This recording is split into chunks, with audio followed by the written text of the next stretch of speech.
अभी हम बात कर रहे थे कि भगवत गीता आज के समय में रेलेवेंट क्यों है इस विषय के ऊपर। तो जैसा हमने डिस्कस किया था कि जो हमारी जो लाइफ है अपने आप में बहुत कॉम्प्लेक्स है, एंड उस लाइफ में we have our own mind, and mind की कॉम्प्लेक्सिटी की तो कोई सीमा है ही नहीं। नाउ हम सभी जानते हैं कि जो हमारा माइंड है, इस माइंड को डील करना बहुत मुश्किल है। It's not easy to handle this mind, क्योंकि ये अपने आप में बहुत कॉम्प्लेक्स है। एंड कब ये क्या सोचे, कब माइंड हमें कुछ गलत करने के लिए उकसाए, हमें पता नहीं होता। एंड कई बार हम अपने आप से डिस्टर्ब रहते हैं, क्योंकि हमारे माइंड में डिस्टर्बेंसेस चलती रहती हैं।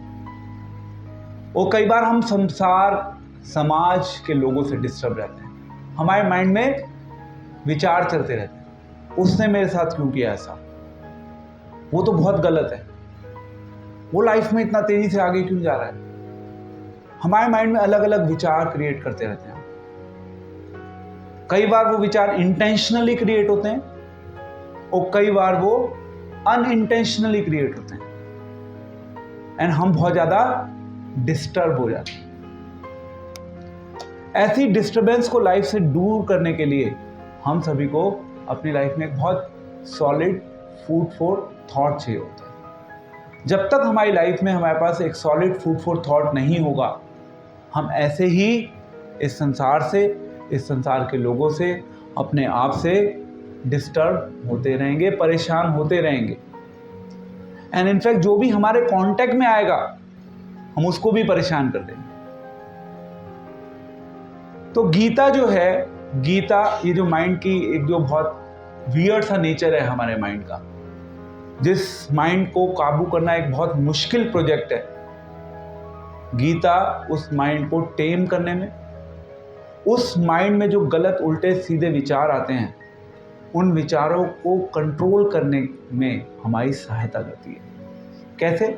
क्योंकि गीता एक ऐसी पुस्तक है जो एक बहुत solid strong food for thought हमें देती है। एंड वो फूड फॉर थॉट जो है हम सभी को चाहिए, क्योंकि हम सभी का माइंड अपने आप में एक पूरा कॉम्प्लेक्स सब्जेक्ट मैटर है। माइंड को समझना आसान गेम नहीं है, it's a very challenging project in itself. And Gita में भगवान ने माइंड से जुड़ी हुई बहुत सारी इंस्ट्रक्शन दी। कई बार हमारा जो माइंड होता है वो बहुत इम्पल्सिवली बिहेव करता है, हम किसी के साथ गलत कर देते हैं, और कई बार कोई हमारे साथ गलत कर देता है, तो माइंड में हमारे कॉन्टिन्यूसली थॉट्स चलते रहते हैं, हम बहुत ज़्यादा प्रभावित हो जाते हैं।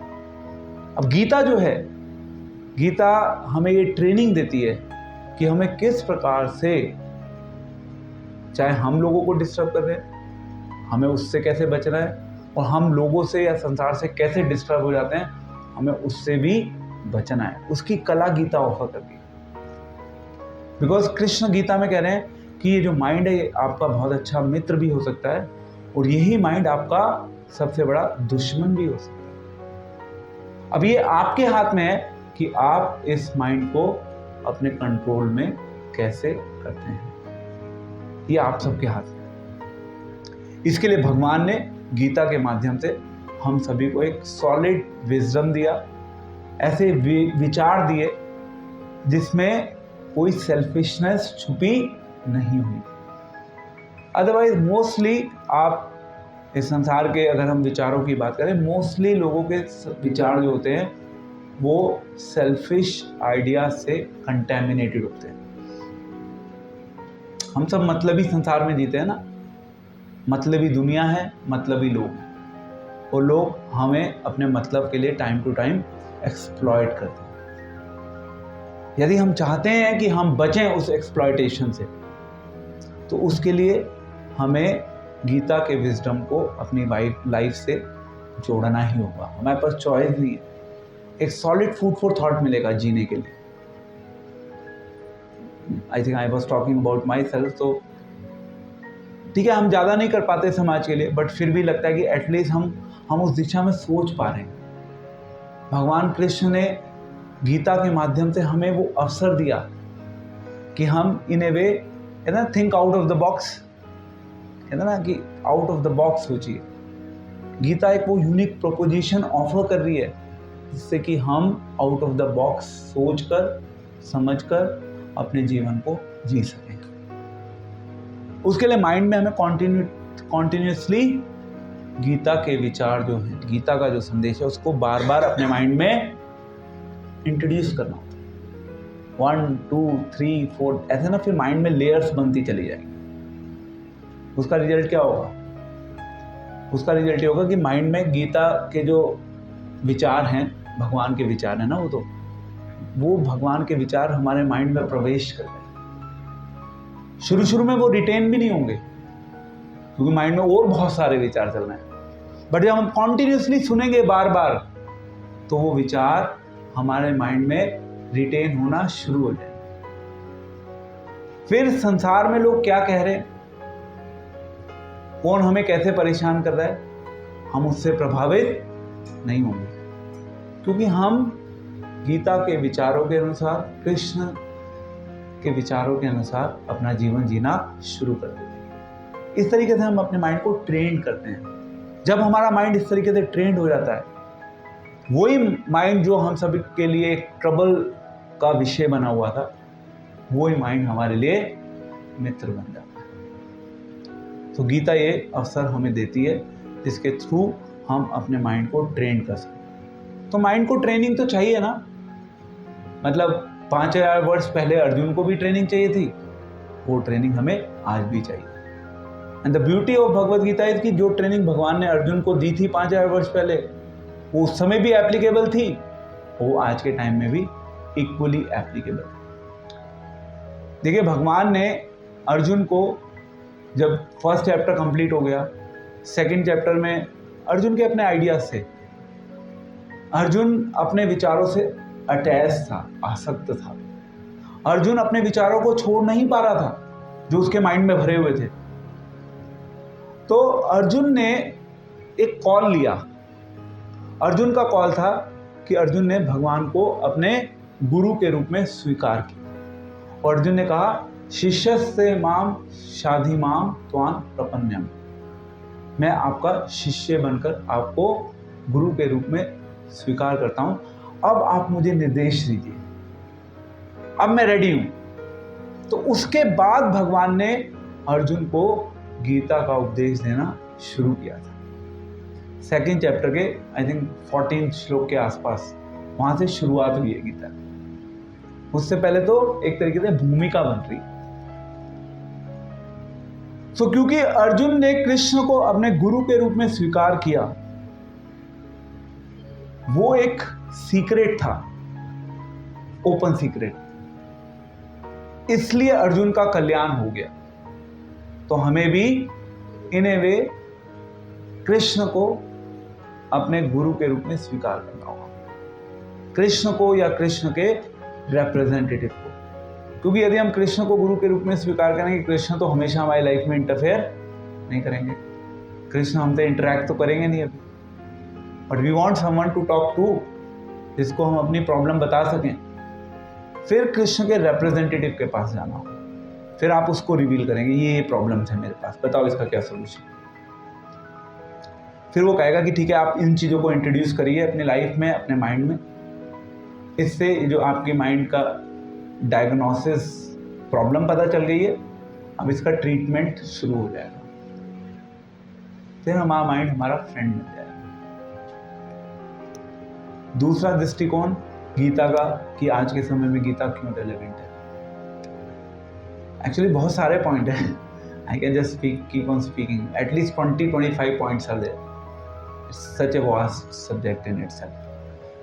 देखिए, हम सब लाइफ जीते हैं, जब हम ये लाइफ जीते हैं तो हम अपनी लाइफ में जो भी हम करते हैं, हम इन जनरल उससे अटैच्ड हो जाते हैं, आसक्ति, हम अटैच्ड हो जाते हैं। और यदि उस लाइफ का रिजल्ट, जो भी एक्शन हमने परफॉर्म किया उस लाइफ में, उसका रिजल्ट अगर ठीक नहीं आता तो हम डिस्टर्ब हो जाते हैं। तो गीता में भगवान कृष्ण ने अर्जुन को वो ट्रेनिंग दी जिससे कि उसको कार्य तो करना था, पर कैसे करना था, डिटैचमेंट के साथ।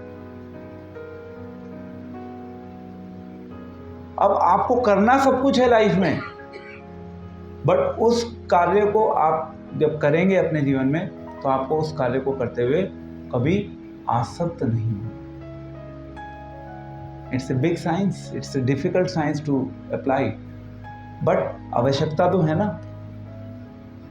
वर्क विद डिटैचमेंट, इसकी हम सभी को आवश्यकता है, राइट? इसमें कोई हम में से एक्सेप्शन नहीं है, क्योंकि आप अटैच हो जाओगे तो आप ही फंसोगे।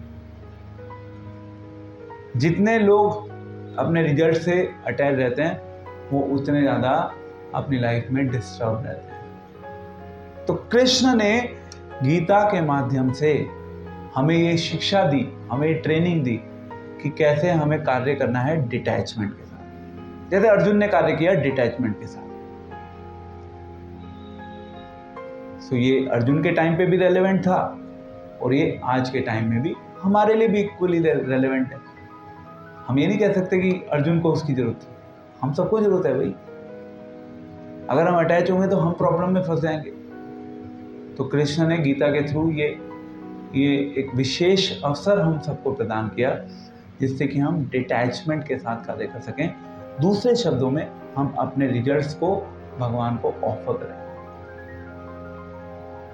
ये एक यूनिक प्रोपोजिशन है जो गीता के माध्यम से हमारी लाइफ में हमारी लाइफ का हिस्सा बन जाए। इसलिए गीता आज के समय में भी इक्वली रेलेवेंट है, इक्वली एप्लीकेबल है। Okay, I think 1-2 points more I take and then next point, जैसे हम इस संसार में लोग हम सब रहते हैं। अब जब हम इस संसार में रहते हैं तो हमें लोगों के साथ इंटरेक्ट तो करना ही होता है। लोगों से हम बात करते हैं, हमारे विचारों का आदान प्रदान होता है। जब हमारे विचारों का आदान प्रदान होता है तो उस समय हम बेसिकली अपने व्यवहार को रिप्रेजेंट करते हैं। हमारा व्यवहार कैसा है, हमारा आचरण कैसा है, हम लोगों के साथ डील कैसे करते हैं, हमारा स्वभाव कैसा है। लोग हमारे स्वभाव को चेक कर लेते हैं। सब लोग देख रहे हैं हम किस प्रकार से लोगों के साथ बात करते हैं।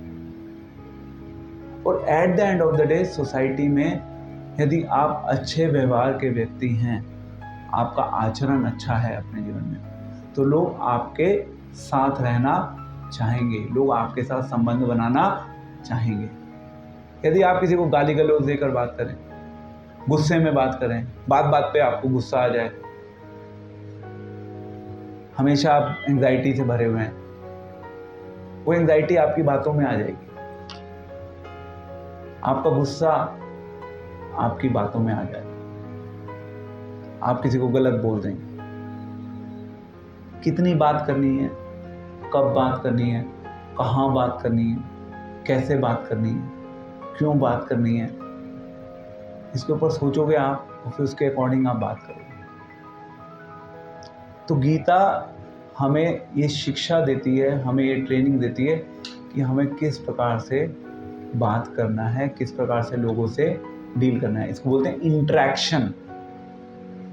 एक तो एक्ट करना अपनी लाइफ में और उस एक्शन के साथ धीरे धीरे संसार के लोगों से इंटरैक्ट करना। एक्शन एंड इंटरेक्शन दोनों का अपना रोल है। जितना हम गीता को अपने जीवन में उतारेंगे उतना हमारे जो संबंध हैं, सांसारिक संबंध, हम उनको नेग्लेक्ट नहीं करेंगे। डेफिनेटली नेग्लेक्ट कर भी नहीं सकते और नेग्लेक्ट करने की आवश्यकता भी नहीं है। तो हमारे संबंध उतने ज़्यादा अच्छे होंगे, मधुर होंगे, उन संबंधों में मिठास आएगी, क्योंकि हमारे अंदर क्या आ जाएगा, हमारे अंदर टॉलरेंस आ जाएगी। एक अच्छे संबंध की सबसे बड़ी नींव होती है आपके पास सहन शक्ति कितनी है। सहन शक्ति बहुत बड़ा रोल प्ले करती है। हम प्रैक्टिकली सब लोग टॉलरेट करते हैं, हम लोगों को टॉलरेट करते हैं, हम अपने जीवन की परिस्थितियों को टॉलरेट करते हैं। तो गीता ट्रेन करती है कैसे टॉलरेट करना है आपको लोगों को। आप सोचें कि भाई सब चीज़ें आपके अकॉर्डिंग लाइफ में चलेंगी, ये पॉसिबल नहीं है। तो आपको दूसरे लोगों की विचारधारा को भी साथ लेकर चलना होगा, एटलीस्ट वहां पर जहां पे वो आपके संबंधी हैं, जहां पर आपका उनके साथ एक स्ट्रॉन्ग संबंध है, रिलेशन है, वहां पे आप नेगलेक्ट नहीं कर सकते।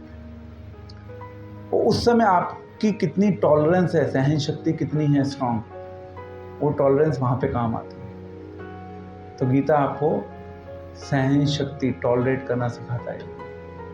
लोगों को टॉलरेट करना है, जीवन में हमारी परिस्थितियों को हमें टॉलरेट करना है। और I mean to say we keep on thinking, mind में विचार चलते रहते हैं। So we need tolerance. So जैसे एक पेड़ होता है, पेड़ का जो तना होता है खड़ा रहता है, उसके जीवन में बहुत अलग अलग फेजेस आते हैं। वो खड़ा हुआ है, खड़ा होकर वो दूसरों को केवल सर्व करता है। सहन शक्ति का प्रतीक है पेड़, सहन शक्ति का प्रतीक है, खड़ा रहता है। तो जीवन में बहुत उतार चढ़ाव आएंगे और उन उतार चढ़ावों को डील करने के लिए हम सबको टॉलरेंस की आवश्यकता है, पेशेंस चाहिए। ठंड रख, बोलते हैं ना पंजाबी में, ठंड रख। और वो ठंड कहाँ से आएगी? वो ठंड आएगी जब हमारे पास विवेक होगा। अगर विवेक ही नहीं है तो ठंड नहीं आएगी, हमेशा माइंड में गर्मी रहेगी। विवेक से हम थोड़ा सा सोचते हैं, हमारे जीवन में थोड़ा ठहराव आता है, हम बुद्धि से काम लेते हैं, केवल मन से काम नहीं लेते।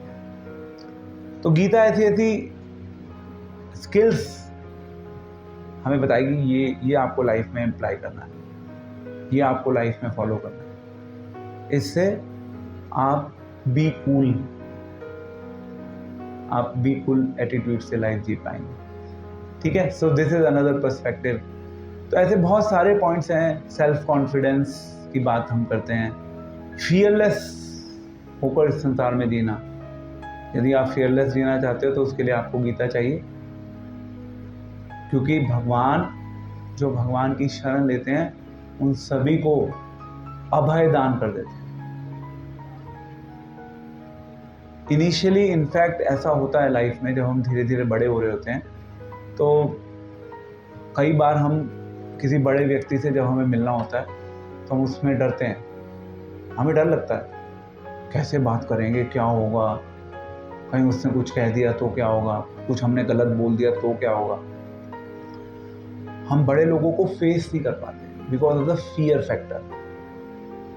Gita helps us to get rid of that fear factor, हमें फियरलेस बनाती है,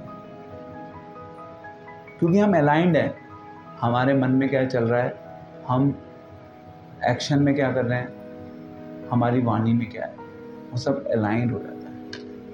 अलाइनमेंट बहुत जरूरी है, and Gita helps in aligning our own personality. एक अच्छी पर्सनैलिटी, एक अच्छा व्यक्तित्व जो होता है वो सबको अपनी ओर आकर्षित करता है।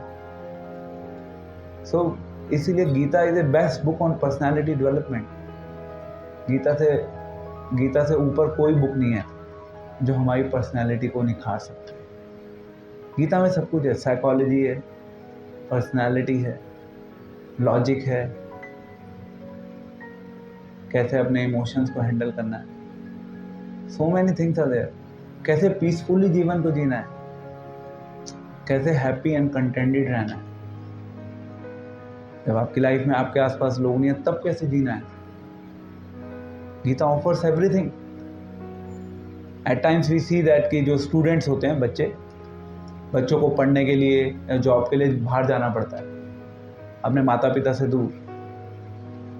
एंड जब भी कोई बाहर जा रहा होता है इस तरीके से, मैं कहता हूँ कि देखो आप जा रहे हो वो तो ठीक है, अपने साथ भगवद गीता जरूर लेके जाओ। When you do not have any friend around you, at that time Bhagavad Gita is your best friend, and you can personally experience it by applying the teachings of Bhagavad Gita in your life. आप खुद इस चीज का अनुभव कर पाएंगे कि कैसे गीता आपकी बेस्ट फ्रेंड है। बट यस, उसके लिए हमें थोड़ा सा टाइम देना होगा गीता को पढ़ने के लिए, गीता को समझने के लिए। सो लाइकवाइज बहुत सारे इस तरीके से पॉइंट्स हैं जो हमें इस चीज़ को लेकर कन्विंस करते हैं कि यस, गीता आज के समय में भी इक्वली इम्पॉर्टेंट है जितनी भगवान कृष्ण ने जब अर्जुन को भगवत गीता का संदेश दिया था उस समय इम्पॉर्टेंट थी।